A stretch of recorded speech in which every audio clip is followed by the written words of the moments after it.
We're here today to share some memories of our charter president, Dusty Rhodes. I was the president of Los Gatos Rotary and asked Dusty if he wanted to start a Rotary Club in Saratoga.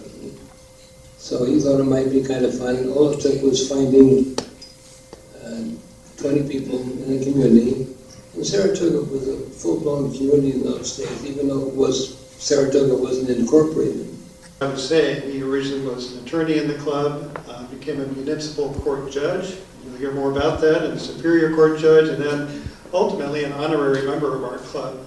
And while I know he didn't attend as many meetings as he wanted to in his later years, he seemed to show up at the right time. He still had a nice quiet presence in our club here.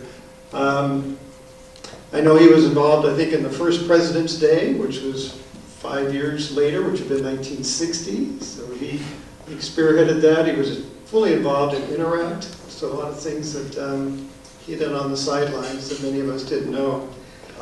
One of the first events I attended was a pre-art show party in this room. I think Bob back there was involved.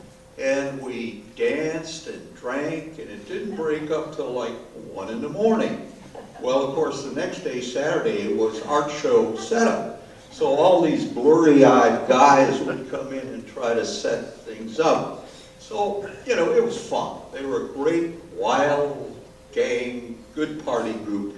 The first time I met Dusty I was about 9 years old. It was in front of Hillview Cleaners, and my father would come back from a Rotary meeting at the Fireman's Hall, and he would have several of the gentlemen, such as Warren and Dusty, standing in front of the dry cleaners, trying to figure out how they would put on an art show and where would they get electricity, which would go through the front door of this dry cleaners to plug into a basic 110. So, you know, when I met Dusty, I needed, you're friends with your father, but you needed another man in your life to kind of look up to.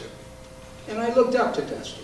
As I got older and I kept delivering dry cleaning, I found that you can do off-road dry cleaning delivery, which was the concept of driving from the Melovich Ranch through the Sellings Ranch through the Johnson Ranch. Now, these prune trees and apricot trees at the right time of the year, you could get beyond Cox Avenue, before Miller Avenue, and get to Prospect over to Marilyn White's house within a matter of 5 minutes. If you took Saratoga Sunnyvale Road, you had the opportunity of being caught by one of the sheriffs.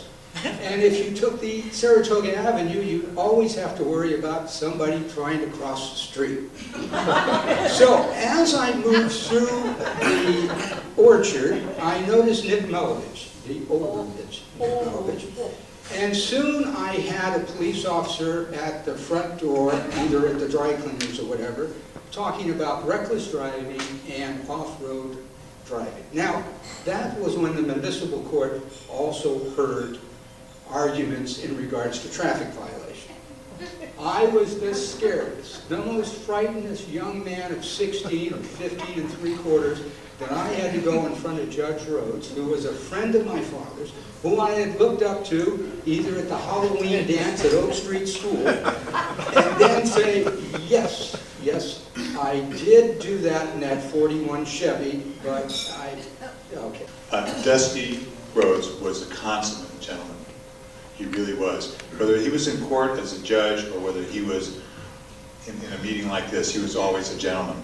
One always felt at ease in his courtroom because Dusty made it a point to make sure that everyone was at ease.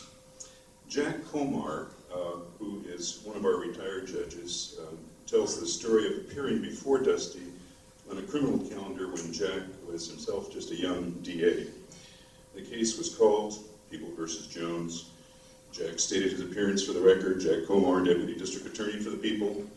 Dusty turned to the defendant and said, Mr. Jones, I'd like you to meet Mr. Comar, who's with the District Attorney's office. He's going to be prosecuting you today. Dusty said this in such a pleasant and affable way that the defendant walked over to Jack and shook his hand.